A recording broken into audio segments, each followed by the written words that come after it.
নমস্কার বন্ধুরা, আজ আমি বানাবো মুগ ডাল দিয়ে পটলের ঘন্ট। এর জন্য আমি পটল ভালোভাবে ধুয়ে কেটে নিয়েছি।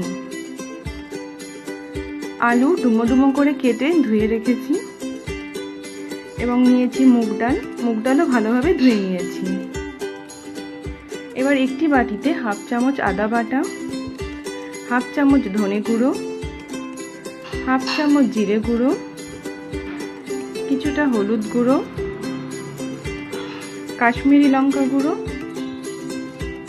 এবং জল দিয়ে মিশিয়ে একটা পেস্ট বানিয়ে রাখবো। এবার আসি রান্নায়। প্রথমে আমি একটি কড়াই গরম করে নিয়ে তাতে 2 চামচ সর্ষের তেল গরম করে নিচ্ছি। তেল গরম হয়ে গেলে এতে কেটে রাখা আলুটা দিয়ে দিতে হবে এবং আলুটা লালচে করে ভেজে নিতে হবে।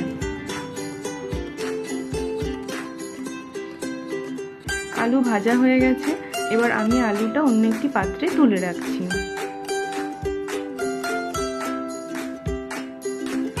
এবার ওই তেলে দিয়ে দিচ্ছি কেটে রাখা পটল এবং পটলগুলো হালকা লালচে করে ভেজে নেব।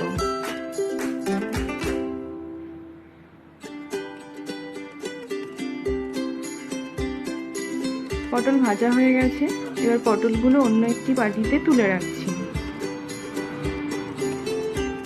এবার ওই তেলে দিয়ে দিচ্ছি তেজপাতা, গোটা শুকনো লঙ্কা এবং হাফ চামচ গোটা জিরে।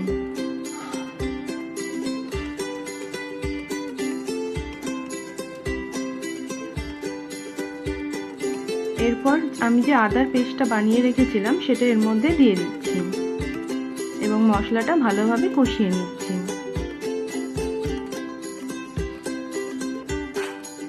মশলা কষানো হয়ে গেলে এর মধ্যে ধুয়ে রাখা মুগ ডালটা দিয়ে দিচ্ছি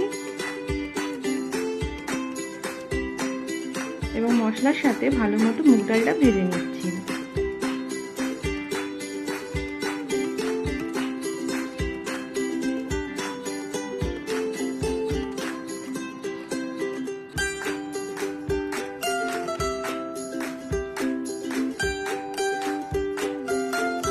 মুগ ডাল ভাজা হয়ে গেছে।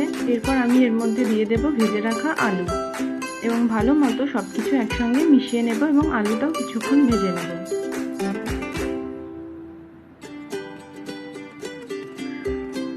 এবার এর মধ্যে দিয়ে দিচ্ছি স্বাদ মতো নুন।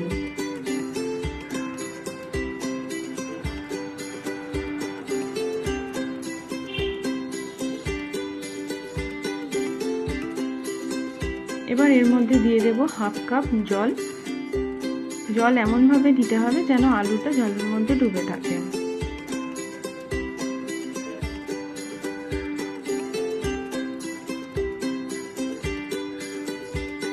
এবার ঢাকা দিয়ে কম আঁচে 5 থেকে 6 মিনিট এটা রান্না করতে হবে। 5 মিনিট পর ঢাকা খুলে আমি সবকিছু আবার ভালোভাবে মিশিয়ে নিচ্ছি।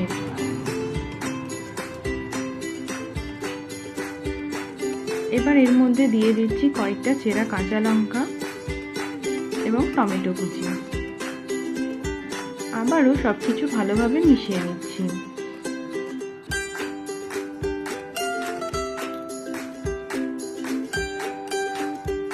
আবার ঢাকা দিয়ে রান্না করছি 5 থেকে 6 মিনিটের জন্য।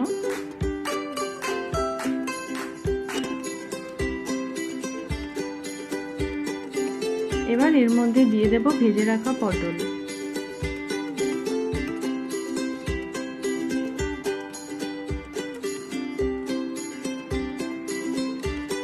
এবার ঢাকা দিয়ে ততক্ষণ পর্যন্ত রান্না করতে হবে যতক্ষণ না সবজি এবং আলু ভালো মতো সেদ্ধ হয়ে যায়।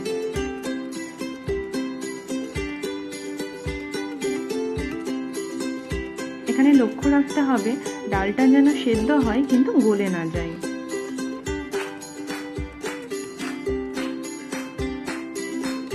এবার এর মধ্যে সামান্য চিনি দিয়ে দিলাম। এবার গ্যাস বন্ধ করে এর মধ্যে দিয়ে দেব সামান্য গরম মশলা গুঁড়ো এবং ঘি।